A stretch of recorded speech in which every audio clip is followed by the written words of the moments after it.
Hail legends and welcome to my very first 100 days in Stardew Valley. I've started this game many times over the years but barely got anywhere. This time I decided to restart and take a relaxed approach and just enjoy myself. Please enjoy part 1 of my first ever 100 days in Stardew Valley. If you have any suggestions as to what I should be working towards next, please comment and I'll include it in my next video. Day 0, I spent way too much time customizing my character. Day 1 started in the usual way. I got introduced to the farm, I called it New Horizons, met the mayor and Robin, planted my starter parsnip seeds, cleared some of the farm and made my first chest. I spent the rest of the day trying to meet as many people as I could. Day 2, I got a letter from Willie telling me to meet him at the beach. I watered my crops and made my way down to the beach and got my first fishing rod. I caught a few fish and foraged some shells. With my remaining energy I cleared more of the farm. Day 3 was raining, so I didn't have to water my crops.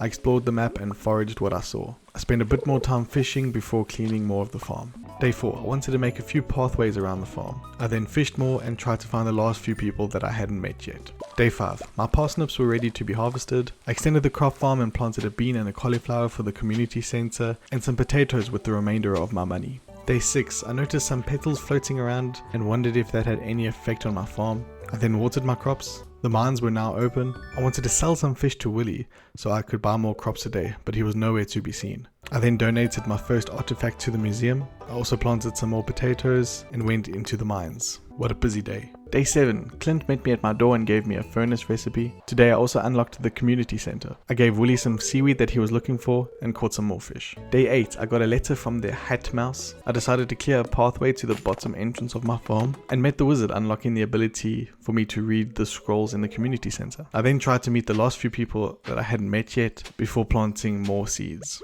Day 9, I watered my crops and went into the mines. I only got to level 7 before running out of energy. I spent the rest of the day foraging and had an early night. Day 10, I got my dog and named him Duke.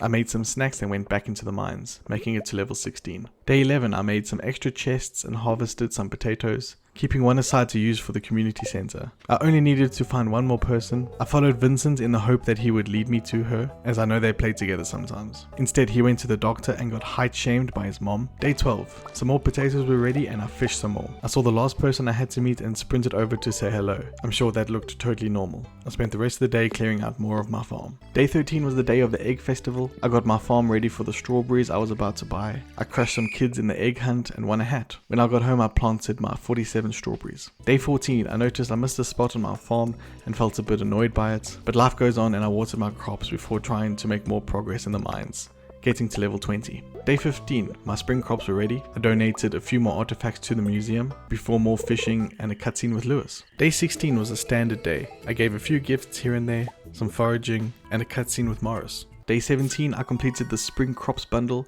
and spent the rest of the day trying to make some more money. Day 18, I heard something about making a tree farm is a good idea, so I spent time making a layout with 6 of each tree that I needed. I then foraged salmonberry for a good source of energy. Day 19, I planted more cauliflower thinking it would grow in time. I then processed geodes and handed anything new to the museum. I then worked my way down another 5 levels in the mines. Day 20 was a mining kind of day and made my way down to level 40. Day 21, my first strawberries were ready to harvest and back I went into the mines for another 10 levels. Day 22, I processed some super geodes and donated to the museum again. With my strawberry profits, I upgraded to the fiberglass fishing rod so I could use bait with it. I had more to donate to the museum and got my first star fruit seed. Day 23, I plucked one parsnip and fished the day away. Day 24 was the flower dance. I got a rare crow and watched people dance. It's fine, I didn't need to be involved. Day 25 was my second strawberry harvest. I sent my pickaxe for an upgrade and heard something spooky in the sewer. I fished in the lake and added a few more things to the community center. Day 26, I fished.